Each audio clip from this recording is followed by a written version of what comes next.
আচ্ছা ভাই, আগের দিন আমরা যে কাজটা করেছি সেটা কি করেছিলাম? সেটা আমরা ইমোজি আনছিলাম। রাসেল রায়হানের জন্য 100%, সিয়াম ভাইয়ের জন্য ডাক সাইন, হাঁসের সাইন, এবং মাহাদি ভাই A+ পাইছিল, তার জন্য চ্যাম্পিয়ন। এখন রনি ভাই পাস করেছে, তানভীর ভাই পাস করেছে, এদের জন্য তো ইমোজি আনা দরকার। তাইলে আমি পাসকে কপি করলাম, ঠিক আছে? কপি করে এখানে যে আমি কন্ডিশনগুলো নিয়েছি, if student dot result full mark, Russell ভাইয়ের এই যে 100, ডাক সাইন, চ্যাম্পিয়ন্স ট্রফি, ঠিক আছে? ঠিক সেরকম এখন পাশের জন্য একটা কিছু আমাদের আনতে হবে, পাশের জন্য একটা কিছু আনতে হবে। তো এখন আমরা যে জিনিসটা করব ঠিক আগের মতোই লিখবো, curly bracket, double percentage.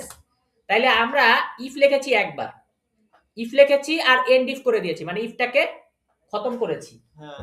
If যখন লিখেছি এন্ড ইফ আমি করবই।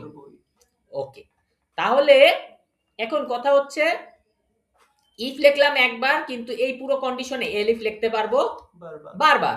তাহলে আমি এলিফ লিখি, এলিফ, ঠিক একটু স্ক্রিন ছোট করি যাতে দেখা যায় পুরোটা।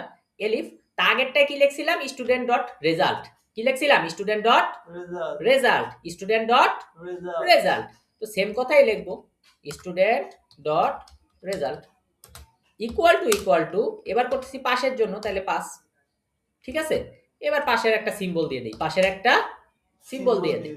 তাহলে আমি কি করব? উইন্ডোজ কোলন, এই যে আমাদের যে টিক সাইনটা আছে, টিক সাইন মানে তো পাস, দিয়ে দিলাম। আমরা কি বুঝতে পেরেছি? ওকে, এখন আমরা কি করব?